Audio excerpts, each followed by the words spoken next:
ভারতের হায়দ্রাবাদের বিজেপি আইন প্রণেতা রাজা সিং হুঙ্কার ছেড়েছেন, যারা রাম মন্দিরের নির্মাণে বিরোধিতা করবে তাদের শিরচ্ছেদ করা হবে।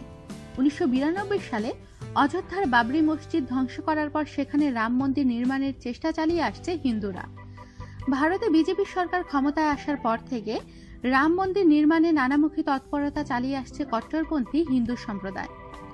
হায়দ্রাবাদের এমএলএ রাজা সিং রোববার এক অনুষ্ঠানে বলেছেন, যারা বলে থাকেন রাম মন্দির নির্মাণ হলে ভয়ঙ্কর ফল ভোগ করতে হবে, আমি তাদের জন্য অপেক্ষা করছি এবং তাদের উদ্দেশ্যে বলছি, আমরা তোমাদের শিরচ্ছেদ করতে পারি।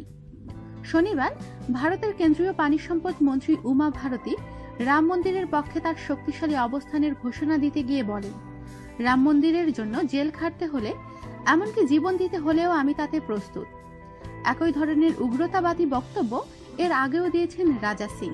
2015 সালের ডিসেম্বর মাসে তিনি বলেছিলেন, গাভী রক্ষায় তিনি ও তার সমমনা সহকর্মীরা কাউকে খুন করতেও প্রস্তুত।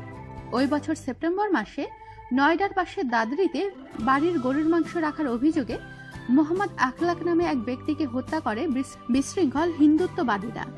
মোহাম্মদ আখলাকের হত্যাকে সমর্থন করে তখন তিনি বলেছিলেন, তেলেঙ্গানায়ও আমাদের দাদবির মতো ঘটনার জন্য তাদের সতর্ক করেছিলাম। গাভী রক্ষার জন্য আমরা যেমন প্রাণ দিতে পারি তেমনি প্রাণ নিতেও পারি।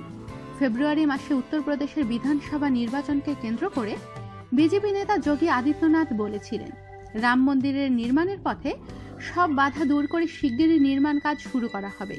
এখন আদিত্যনাথ এই রাজ্যের মুখ্যমন্ত্রী।